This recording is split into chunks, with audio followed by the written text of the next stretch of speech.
Overdosed on NyQuil, I DayQuil, I mix them both up. That's evening quill. Okay. Would you believe I wrote this 10 years ago? At least. 34 years ago, in 1985, the A&M Recording Studios in Hollywood, California. 45 musicians came together at the request of legendary producer Quincy Jones. They gathered there to perform We Are the World, a song written by Michael Jackson and Lionel Richie and produced by Quincy Jones. The resulting charity single was intended to raise funds to help famine relief in Ethiopia. Quincy Jones advised all the artists in a written invitation to check your egos at the door. In all, 45 musicians attended the recording session, and that day included the likes of Ray Charles, Stevie Wonder, Lionel Richie, Michael Jackson, Tina Turner, Bob Dylan, Billy Joel. You can go on and on. There's 45 of them. I remember that recording well, and I can still see the faces of the artists assembled in the studio. What is remarkable is that with all that star power in the room, no one came across as trying to be more important or more significant than the person standing next to them.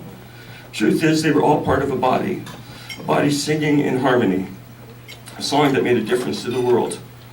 Just like no one in that recording session went out and started professing that their individual performance was the key to the success of the project, the song actually went on to win 1995 Grammy for Song of the Year, Record of the Year, Vocal Group of the Year. We Are the World raised over $60 million for famine relief. That body and harmony made a big difference to the world that day. Rotary is a very similar body, and I'm proud to be part of it. I became a member of this club over 23 years ago. I cannot remember a day when I was not greeted at the door by John, welcomed at the front table, and always respected by the president and my fellow Rotarians. During our meetings, or for that matter, anywhere I meet Rotarians around the world and in the community. I am only part of a body, of this wonderful body, but I am part of the heart and part of the soul. And through our commitment to Rotary, our contributions help circulate the blood that renews and strengthens our faith in this organization and assures us that this body will do great things. I want to thank all of you for your contributions to this club, and I ask that you remember the words to the song.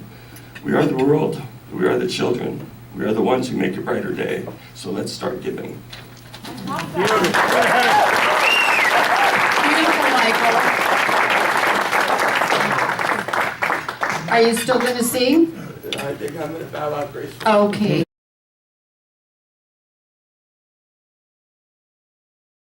Our tellers and our guests will introduce all the rest of them after we have this event. We have 3 students. They will be known to you as Student A, Student B, and Student C. Ask me if you forget, but that's all we have. And at the end of the competition, we will introduce them by name. That is according to the rules. Here are the rules that I've been asked to read right from the book. Students will speak in order of letters they drew. Names of students or judges will be used. No names will be used until after the contest. The students can use the podium, but they're not required to do so. The judges are not to confer with each other or with members of the audience before submitting their ballots to the tellers.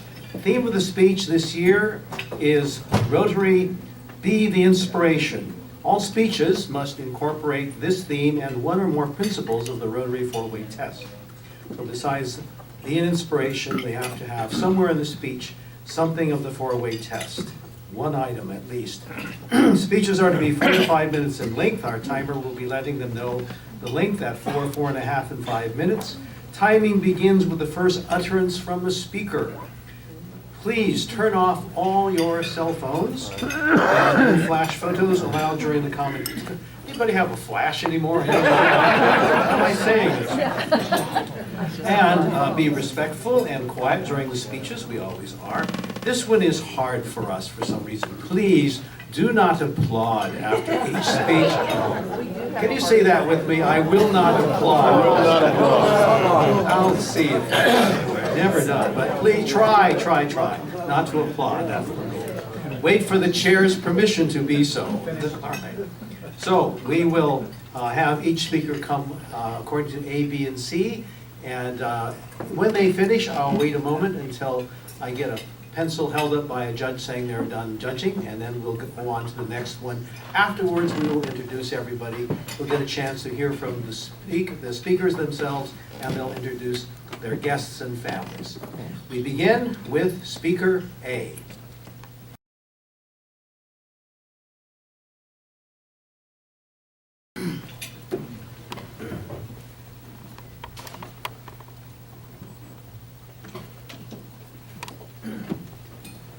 Bumper, no bumping. As a small child, I constantly heard this phrase being yelled by my grandmother. At what, you might ask? Well, at just 3 years old, my grandma and my grandpa gave me Bumper. Bumper was a lamb, but her mom could not take care of her, so she had to be fed on a bottle. And at just 3 years old, I was spending almost every day at my grandparents' ranch, and they thought it was high time I had my own responsibilities, so Bumper became mine. I fed her morning, noon, and night, and she was always happy to see me. She was always happy to see me. She would come running as fast as she could and bump me right on my butt. Yes, Bumper earned her name, and my grandmother's shrill voice could be heard loud and clear. Bumper was the first of many life lessons I learned growing up around livestock, my family, and yes, the little old lady with a high-pitched voice I had the privilege of calling Grandma. As I thought about this speech, I thought about what inspired me to be the person I am today. I thought about my work ethic, my drive to succeed, and my motivation to help others and be involved, and the answer became quite clear. 1 month ago today, we lost my grandmother to cancer. She was the rock of our family, and the lesson she taught touched everyone she met.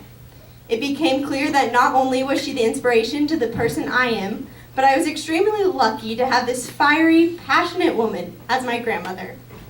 Yet lessons with my grandma came in many forms, yet there was always an underlying message of hard work. You see, you learned young that my grandma would always say, yes, you can eat, but only after the animals are taken care of, and you never argued with Grandma. Yes, at just 3 years old, I learned that Bumper had to be fed and cared for before I could enjoy those delicious pancakes that my grandmother loved to make. My mother always says, if you're asleep past 8 a.m., you are literally wasting your day away, which was apparently another one of those life lessons my grandmother thought important. And well, with animals to feed and chores to be done, you should probably start early.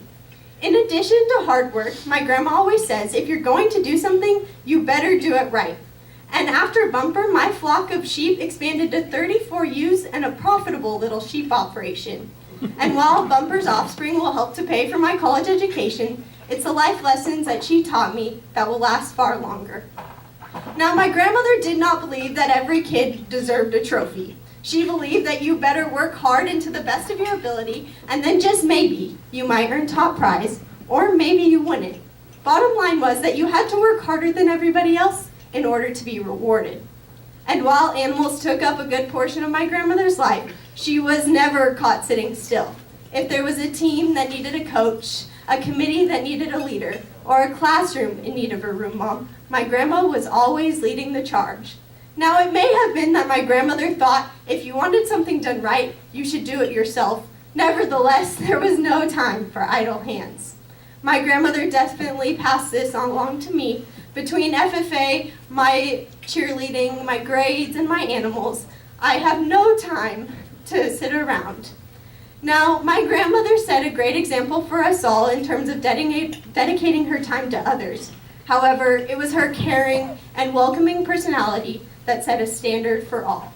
You could be sure if you showed up at her house, the door would always be open and often with a warm baked good to brighten your day. Now, in a time where we're expected to accept people for who they are and prop people up when they are down, my grandmother was way ahead of her time. Now, inspiration can be defined in the dictionary as a divine influence directly exerted on one's mind and soul. And I cannot think of a better definition to define my grandmother. I know I can never envision to live up to her legacy.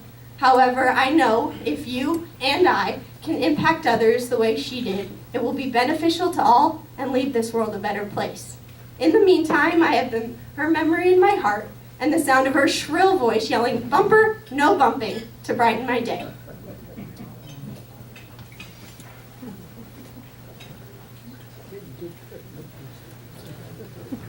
I'll wait just a moment for the judges to do their judging. Chuck Hartwig, where are you, Chuck? Oh, he's somewhere. Oh, so, See if we can find him. give these to Chuck. So you can give George.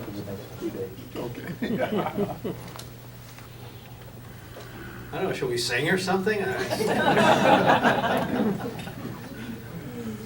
What do you got, Bill? Double check. I'll tell a little joke here. When You can tell the joke, because I know your joke.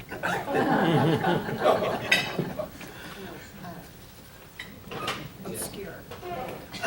Public speaking, I was a public speaker in 10th grade. I had a speech class. I was asked to go to a debate tournament. I wasn't in a debate, but they said I spoke pretty well, so I did an oratory declamation, and then I read somebody else's speeches. I read at 10th grade, and I was pretty twerpy at 10th grade. I read Winston Churchill's Dunkirk speech. That was absolutely terrible. Can you imagine a little twerpy 10th grader saying, "We will fight them on the beaches"? It was terrible, terrible. And I vowed, so I got, of course, no awards. I got that, "Thank you for coming, Mr. Eagle." What I did was, I vowed that I would never speak again in public. How'd that work out? Okay, I'm waiting for one of the judges to give me a signal you're ready. Okay, Speaker B.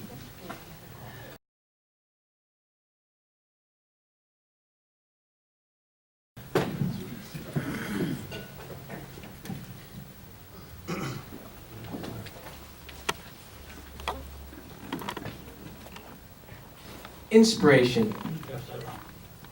Inspiration is often observed from afar, whether it's the athlete who overcomes a gruesome injury or the celebrity who uses their social platform to inspire change.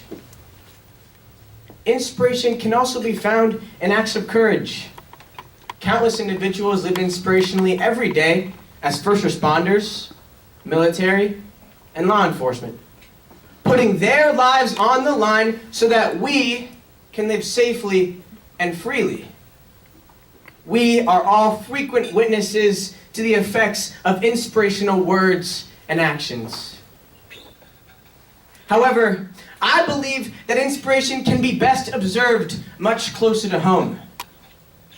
Seeing the byproduct of our favorite athlete or celebrity can inspire, but what creates a truly long-lasting impact is when we're able to witness the entire journey one must endure to truly overcome life's obstacles. Despite public or personal discouragement and doubt, to see firsthand the pain, the perseverance, and sheer willpower one must summon to achieve life's dreams is what truly inspires. I've been fortunate enough to follow the inspirational story of one of my family members. Almost 2 years ago, my older sister, who was 5 years my senior, told me that following high school, she would move to Mexico as part of an outreach organization. She felt called to give up her life of extreme comfort to spread goodwill and build friendships with orphans and families whose lives have been riddled with suffering and sadness. There, she would spread the kindness of her heart to the less fortunate. Operating in poverty-stricken communities, the joy she had within her heart allowed her actions to radiate the love that filled her soul. But this decision was not easy to make for my sister. She knew that it was uncommon for high school graduates to give up their hopes of a memorable college experience. She was in a relationship at the time, and she was worried that upon her arrival back home, those feelings wouldn't be present, and the relationship would collapse. The dynamic of our family was changing at the time, and she wondered how she would fit back into it all when she came back home. Although this decision could be deemed as unpopular or out of the ordinary, my sister took the leap of faith and seized the opportunity because she never knew when it would present itself again. By putting aside her education, the opportunity to succeed financially, and our family support system, my sister exhibited her selflessness and her personal aspirations. She has motivated me to take action. She led me by example. Although I may not pursue the same path as my sister, she has taught me that we must think for ourselves. We must defy convention, choose a path that we truly believe in, and follow it, no matter how difficult or unpopular it may be. Inspiration is a vital part of the human spirit. I am thankful that I've been able to witness true inspiration firsthand. With the help of technology, we are now, more than ever, able to inspire and be inspired by the world around us. With the simplest actions, even you can inspire. Whether it's helping a friend, offering a kind ear to listen, or simply giving a heartfelt smile, you can make a notable impact. There are many places to look for the inspiration to be an inspiration, but what my sister has taught me is that often inspiration is best seen in your own backyard.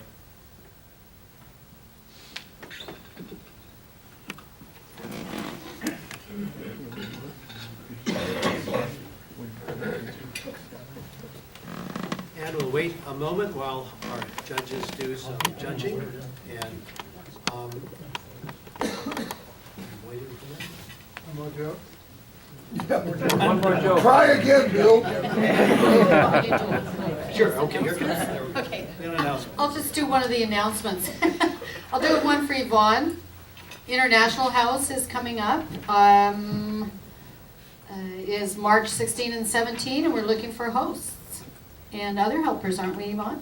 Yes, we're looking for drivers, but everybody on your table right now, you'll see that there's a sign-up sheet. If you want to pass around a clipboard today, it would be too distracting. So if you fill out, if you want to host, this is the first week for signing up for hosting, and it will be March 16th and 17th, and I'll come back again and do more info next week. Thank you, Yvonne. Ready now for speaker C.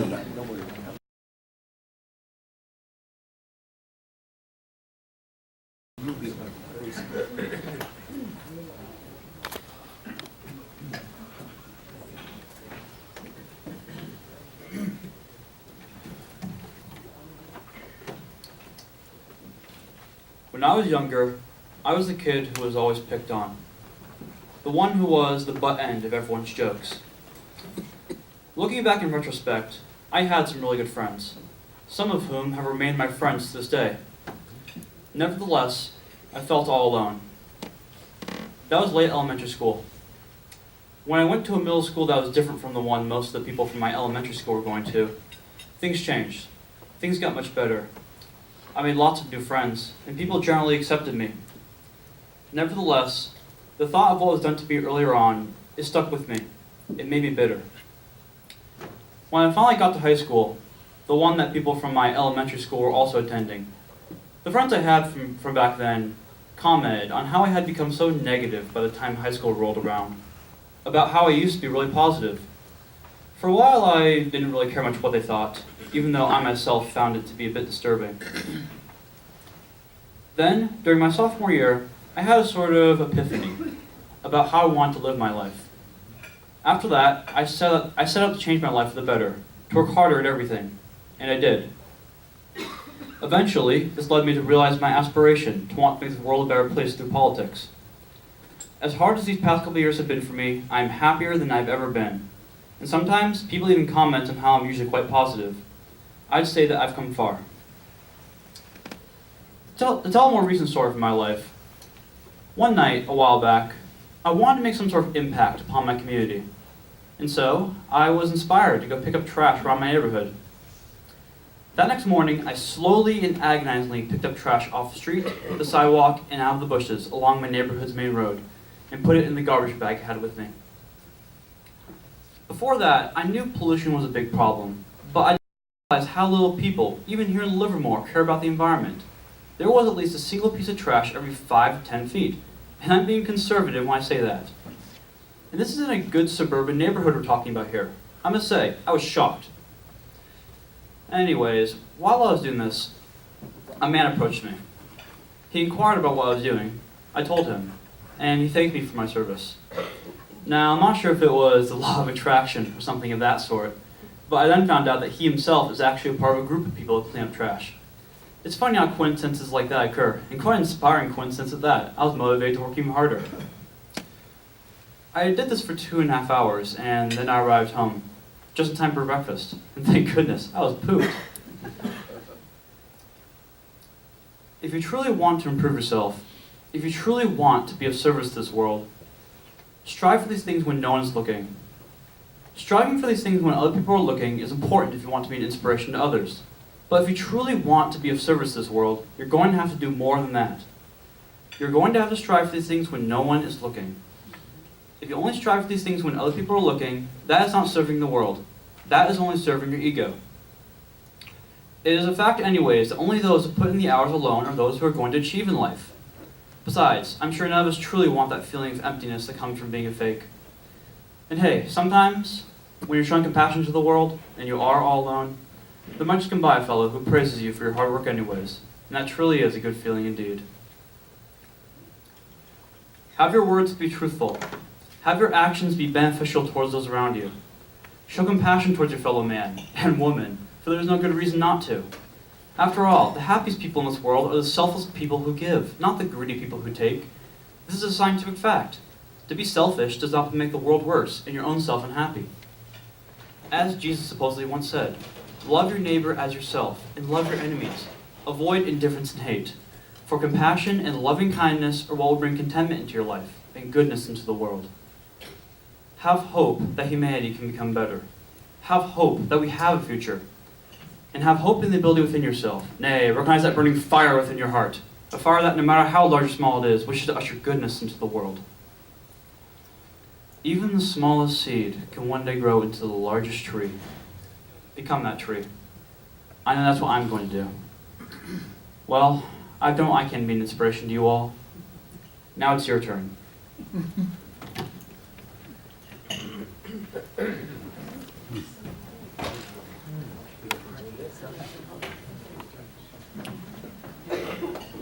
Now you can applaud. I'll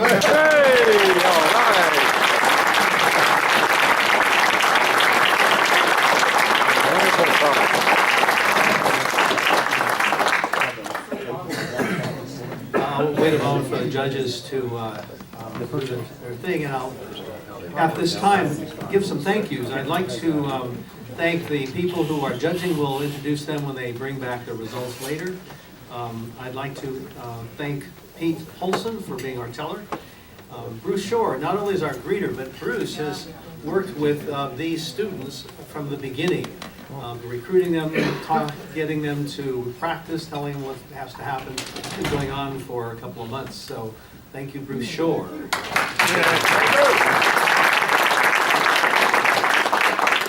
And behind the scenes to make all this happen here is as always, and thank heavens he's there, Chuck Hartwig. So thank you, Chuck.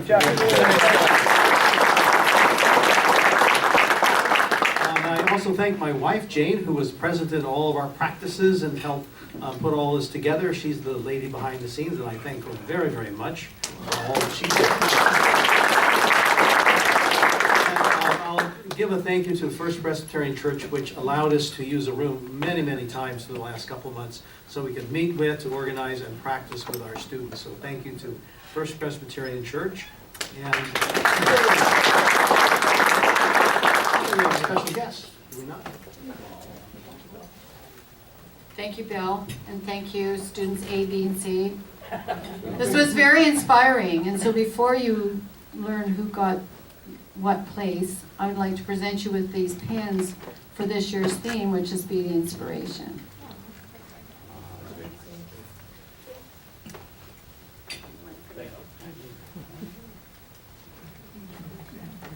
And it is a beautiful theme. And so now we have a very, we have a very special guest, and this is past RI President Richard D. King. And the speech contest, as many of you know, is his.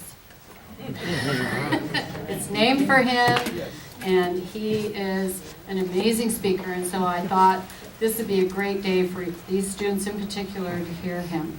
So come on up, Rick. Thank you.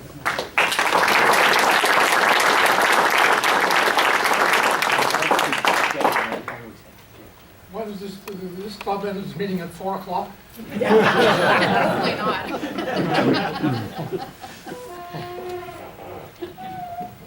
I'm delighted to be with you.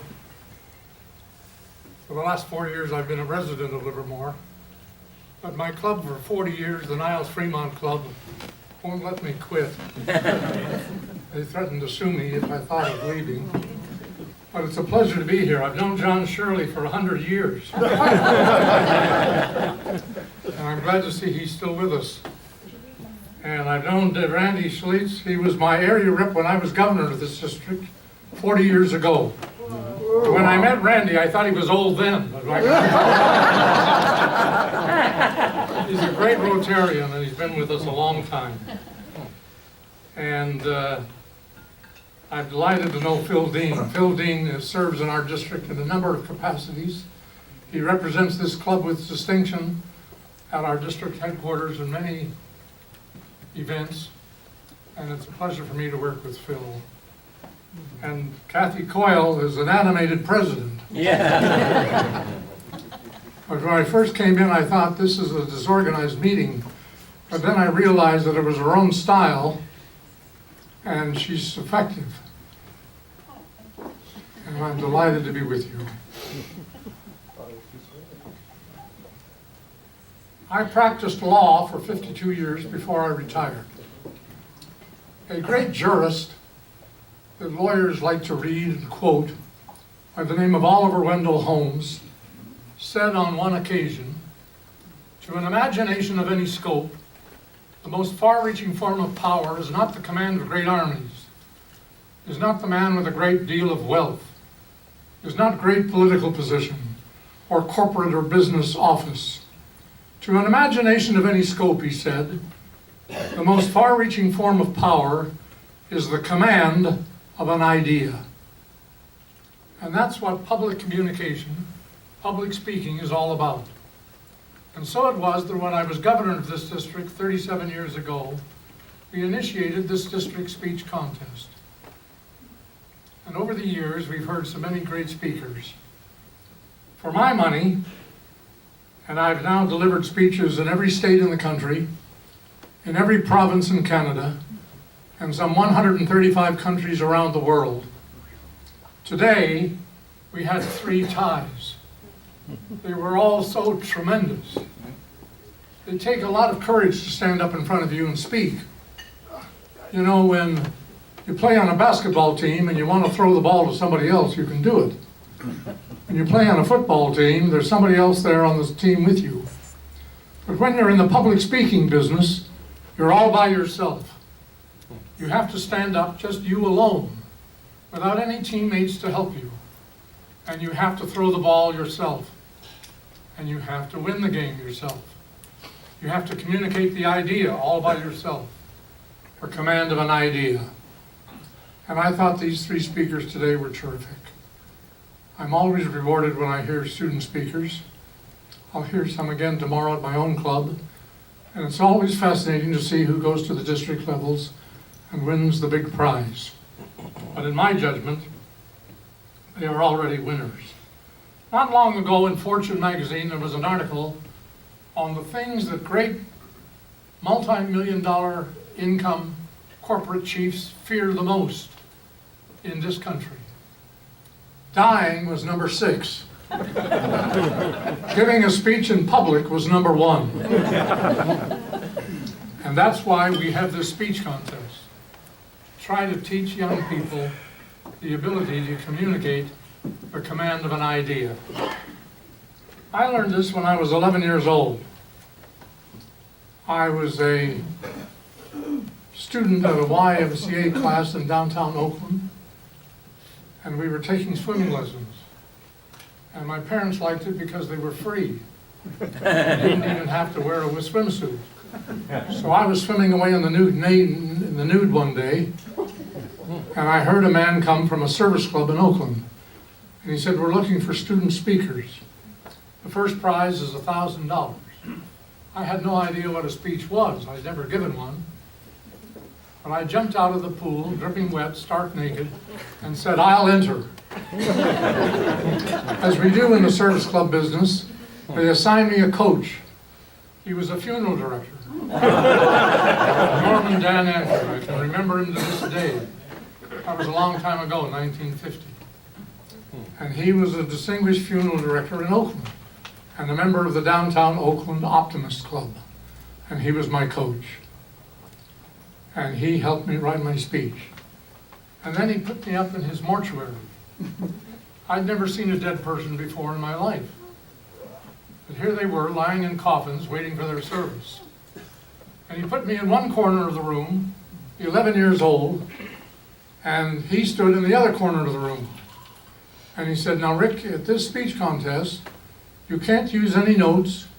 You can't use a microphone. You have to deliver from your own projection." So he said, "I want you to give your speech in that corner of the room, and I want you to raise the dead."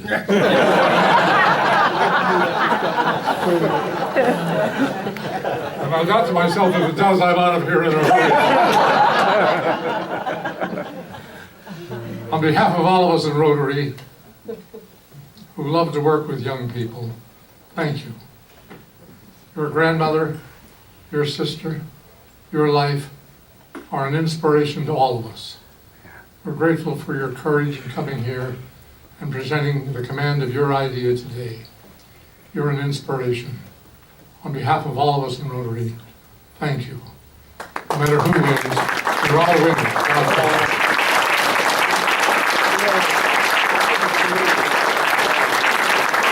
Thank you so much, Rick.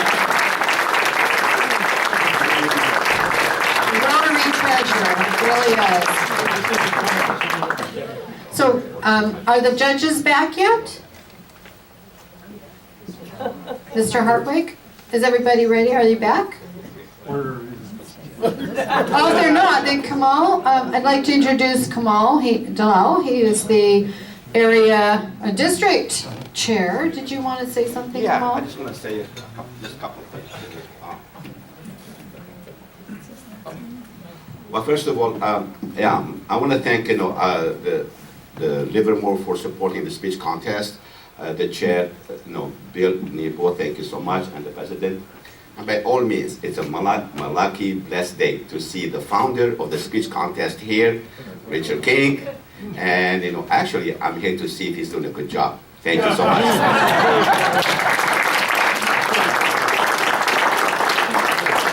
Thank you, Kamal. So the area speech contest is going to be at Castlewood Country Club on February 28th at 5:30.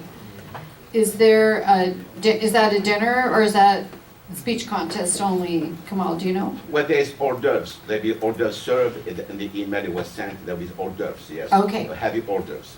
So it starts at 5:30, so I hope some of us will be there. I know I will be to support our student representation there. I'm looking there. They have a very difficult choice, don't they? So I'm gonna just, me? Actually, I wanted to ask Rick, you said you were in all of the provinces in Canada. Were you in Saskatchewan? Oh, yes. Where? Regina, Regina. I'm from Saskatchewan. I knew you were okay. But I'm from near Saskatoon. That's a I've pretty... been to Saskatoon. Oh, you have been? Oh, yeah. I go anywhere where there's a free meal. It's known as the City of Bridges. Did you know that? No. Yeah, because that was like, you had to get across the river up there, Saskatchewan River. So I'm glad to know that someone else in the club has been to Saskatchewan. So thank you. Chuck, are we still waiting? Okay, I'm going to go on to a couple of announcements, Alan, and make sure I get them all.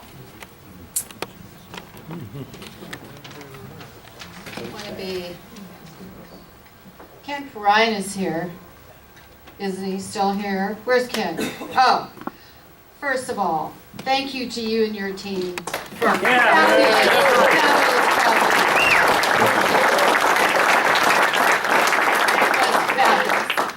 unbelievable. So the idea I would like to come in is to thank everybody involved, because truly all out, we're kind of spearheading teams. I could. We had two members of the band are actually in our club. Yes. Steve Niff and JR. Where's JR? Okay. And JR, something special, something else special. That was your debut in the band, but what else happened to you this weekend?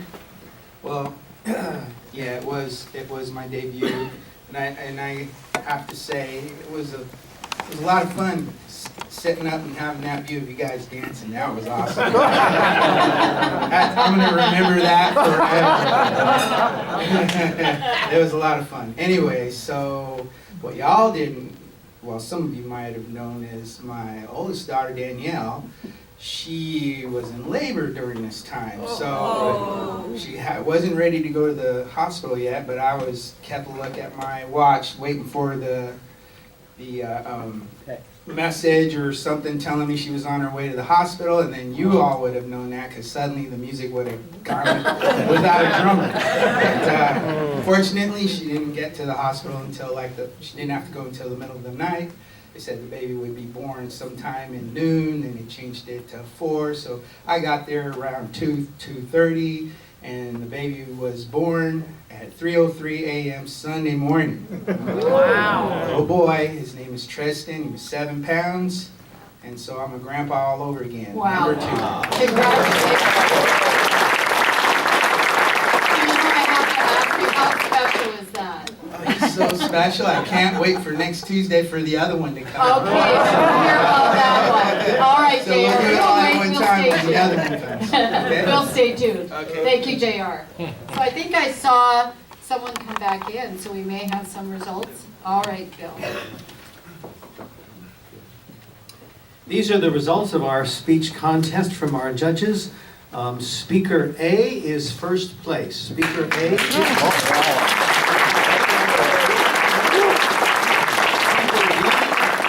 Speaker B is second place. And Speaker C is third place.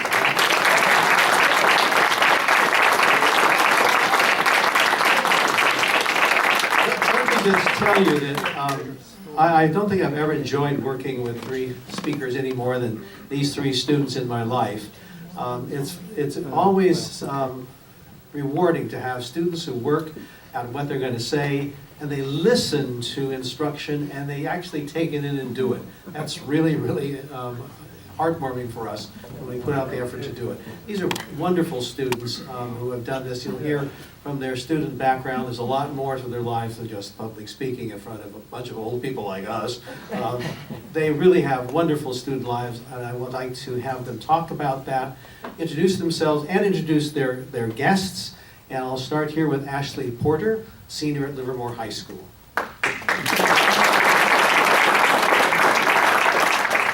Okay, so I guess I'm going to introduce my guest first. I have my mom, Lori Porter, and my aunt, Debbie Rose, back there at the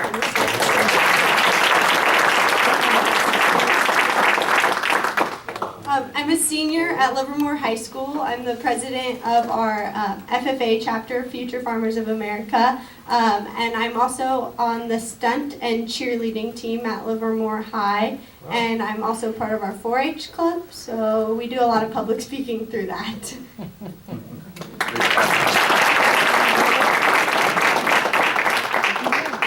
Our speaker B is Gino Barbalindaro.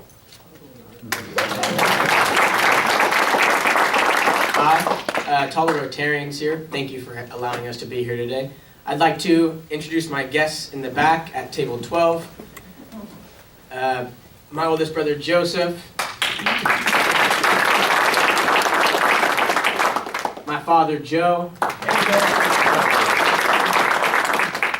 Another one of my older brothers, Anthony.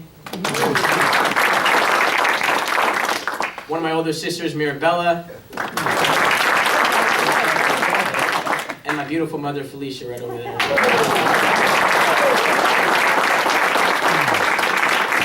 So I am a junior at Livermore High. I am playing baseball and football. I am currently on the debate team, the Donut Club, FCA, Young Life, and yes.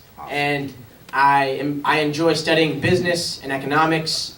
And although I'm a junior, I plan on attending a four-year university after I graduate and, keep studying. All right. Thank you. Thank you. Before she goes, I'm going to ask Ashley to come back and tell you what she's going to do after high school. She forgot that. I did. I apologize. After I graduate this year in June, I'll be headed to Purdue University in West Lafayette, Indiana to study agricultural business with a minor in quantitative analysis. And I want to go into finance and study that. So thank you. And yes, she visited Purdue when it was cold and snowy, so she knows all of that. And finally, speaker C. Cade Murphy.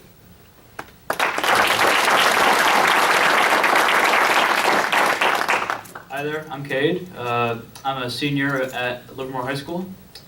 I'm a part of the debate club, the Interact club, the German club, and the politics club. I intend to go to a community college for 2 years and a university for 4, and my intention is to go into politics.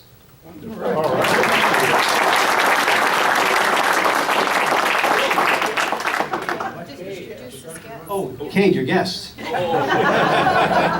That's a good point. Okay, my guests are at table 6. There is my father, Don Murphy.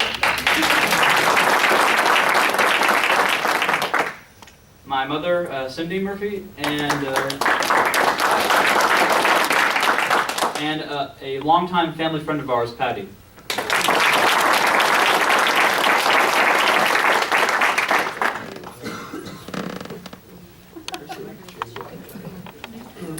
The prizes, we do have prize money that goes with this. For first place, the prize is $300. For second place, it's $200. And for third place, you might guess, it's $100. But most of all, I think that the prize is for all of us. We got to hear and see these students. And certainly the greatest prize winners are Bruce, myself, and my wife, who got the experience of these students. And thank you, parents and friends, for producing these wonderful people and students for us. Thank you. So yes, this has been a really wonderful day, and I'm glad it was more organized than you thought it was going to be, Rick. That's important. So don't go home without checking in at that back table, because that's where the prize money is. So, okay, so congratulations to all three of you, and I think I would like a picture with Rick. Why don't we do that after the meeting? Are you staying till the rest of the meeting? Then we'll have a picture of you with Rick King. How's that sound? Good. You can do that, right, Rick? I can try. You'll try, okay, all right. So, very briefly, we have a few things left to do. Next week, Kate, you said you're in Interact? I am, yeah. Yes, next week is the Interact auction.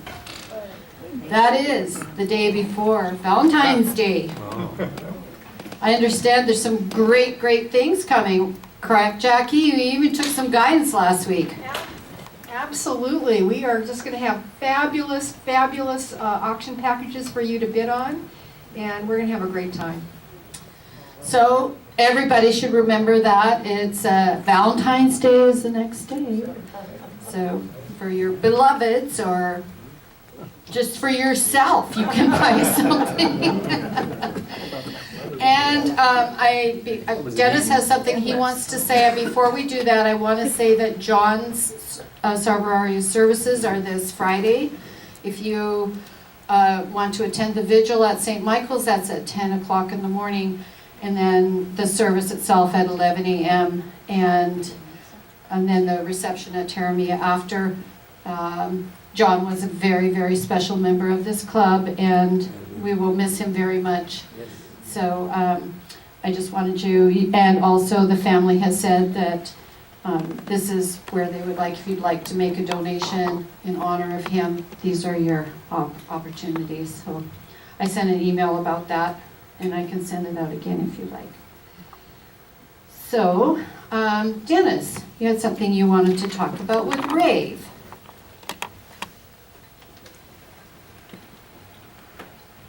Yeah, last week I got a last-minute invitation to Las Placitas for a reception at the Veterans First Center. I don't know if you recall, but we supported a Cycling for Vets event last October. A number of people in the room helped out with that, and it was a wonderful event. Raised a lot of money for the Veterans First Foundation, and they presented us with a certificate I want to pass on to Kathy.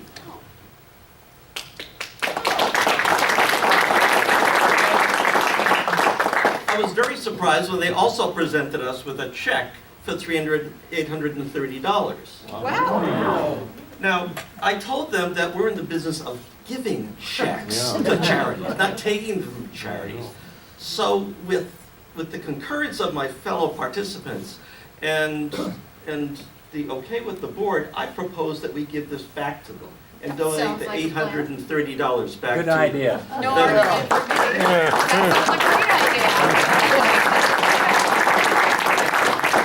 Thank you, Dennis, and I was not able to participate in that, but I know it was a lot of fun for the people who did, so. I think with that, unless somebody has something they would really like to share, like maybe John Hudson, did you go on a trip? My trip is next Tuesday. You want I'm free going to pay. the operating room next Tuesday. Oh, yeah, Big trip. well, that's your big trip, yeah, okay, we will see you after that. John is gonna be gone for a little while, so there's now a little membership team that is gonna do his work on his behalf.